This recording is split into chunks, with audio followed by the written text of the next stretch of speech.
La conséquence de désobéir à la voix de Dieu. Nous poursuivons dans Genèse chapitre 3. Après avoir parlé au serpent et à la femme, Dieu s'adresse maintenant à l'homme. Il n'y a plus de questions ouvertes. Il y a une déclaration directe. La parole de Dieu dit dans Genèse chapitre 3, verset 17. Il dit à l'homme, « Parce que tu as écouté la voix de ta femme, et que tu as mangé de l'arbre au sujet duquel je t'avais donné cet ordre, tu n'en mangeras pas, le sol sera maudit à cause de toi. C'est avec peine que tu en tireras ta nourriture tous les jours de ta vie. » Ici, le centre n'est pas seulement le fruit. Le centre est la voix qui a été obéie. Le serpent a trompé, la femme a participé, et l'homme a obéi à une voix différente de celle de Dieu. Ce n'était pas de l'ignorance. C'était un choix. Quand on obéit à une voix autre que celle de Dieu, l'ordre est altéré. Alors Dieu déclare, « Le sol sera maudit à cause de toi. » Il ne maudit pas directement l'homme. Il maudit le sol. La terre dont il a été formé devient résistante. La création commence à souffrir à cause du péché humain.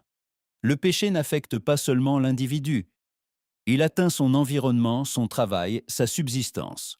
C'est avec peine que tu en tireras ta nourriture tous les jours de ta vie. Le travail existait déjà avant le péché.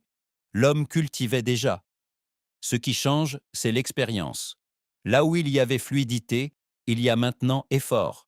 Là où il y avait joie, il y a fatigue. Le dessein ne disparaît pas, mais il est blessé. Ici, nous voyons une vérité ferme. Le péché n'apporte pas seulement une culpabilité intérieure, il apporte des conséquences visibles.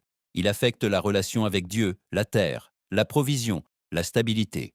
Le péché introduit une friction dans ce qui devait nous soutenir. Et cela ne s'est pas limité à l'Éden. Chaque fois que l'être humain désobéit à la voix de Dieu, le schéma se répète. L'ordre est perturbé. Ce qui était simple devient compliqué. Ce qui était léger devient lourd. Le péché n'est jamais neutre.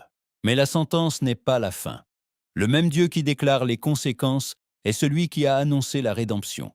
Si le péché a atteint la terre, la restauration l'atteindra aussi. Le péché désordonne, mais Dieu restaure.